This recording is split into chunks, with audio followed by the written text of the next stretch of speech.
Ayon sa mga nakuhang impormasyon ng mambabatas, taliwas o hindi tugma ang mga datos ng mga kinaukulang mga ahensya ng pamahalaan. Kunin natin ang live report ni Metro Batman.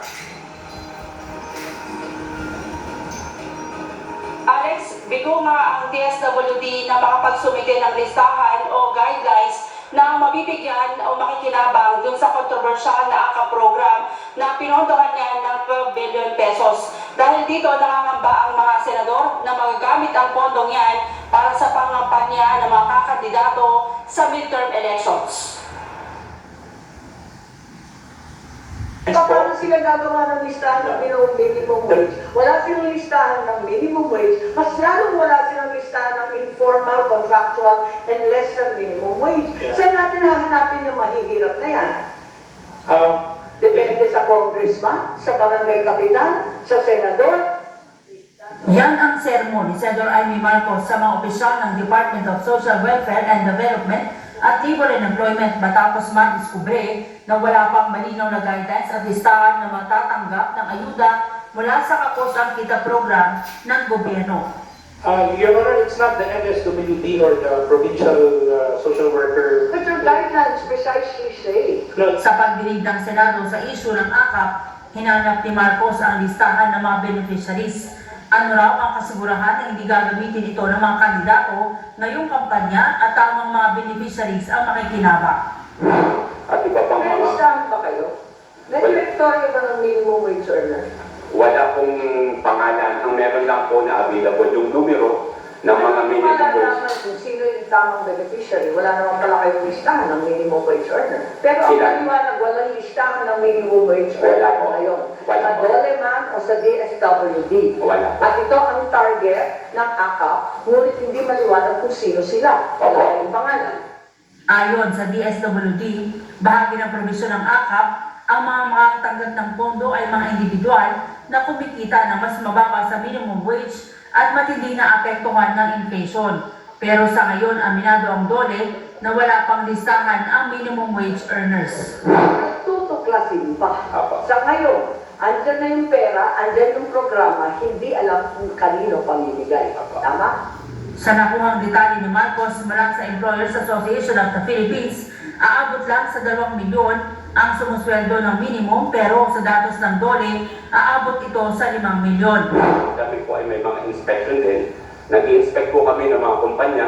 Nalalaman po namin kung sino yung mga kababayan po natin na minimum wage earner at hindi mga minimum wage Pero earner. hindi Although may limitation din po at ang unang limitation, walang pangalan. Pero kinukustyon ni Marcos ang hakbang dahil mas marami pa raw may hirap pa nangangailangan ng ayuda tulad ng mga sumusweldo na mas mababa sa minimum.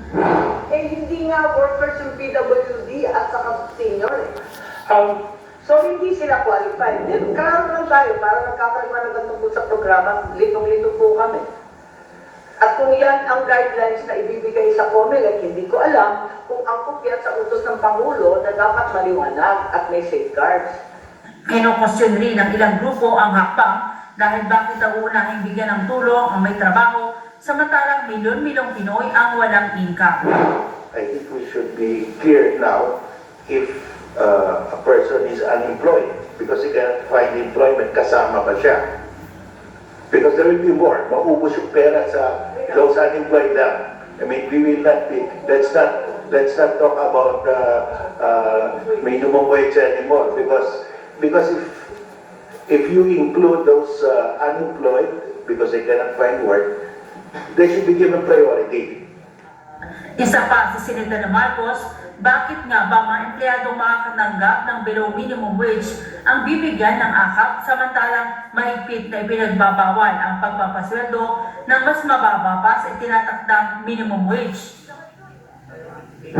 Bakit premyohan ng AKAP yung mga lamang sa batas? Pero ang pepremyuhan po natin, Golden and Code, yung mga manggagawa.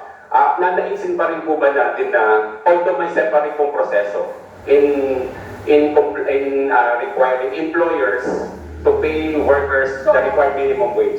Pero ang tingin, Sasagitin yung employee at walang parusa sa employer. meron po, it does not set aside the liability of the employer from paying minimum wage. Pero ang So tinitingnan po kasi na habang naglalabag sa batas yung employer, ang pamahalaan ng gobyerno muna ang magbabayad ng akap. Tama ba yun?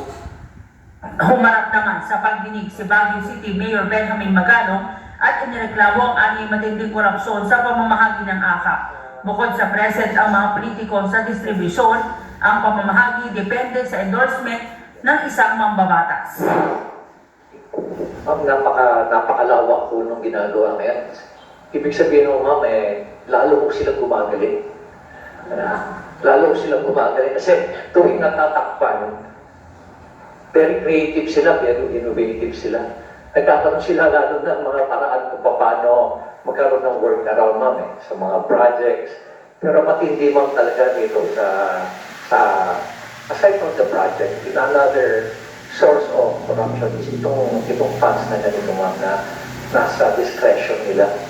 According sa ibang mga mayors, nagugulat sila na ang pinirmahan ng mga beneficiaries blank. Kasi sa dami, mapipirma na lang. Only to find out na naibigay sa kanila 3,000, mababalitaan na lang nila, 5,000 pa rin nila. Pero sa dami, mapipirma na lang. Alex, sabi ng COMELEC kung mabibigo ang DSWD na magsumite ng malinaw na guidelines, hindi ito ilalagay o sa exemption. Ibig sabihin, hindi ito maaaring ipatupad, lalo na sa panahon ng pangangampanya ng mga kandidato. Sabi kanina ni Justice Carpio, dapat maging malinaw yung listahan tulad nung ginawa sa 4Ps. Kung hindi raw mangyayari ito, Alex, mag-aain siya ng petisyon sa Korte Suprema para questionin ang legalidad na ilang probisyon ng pambansang budget.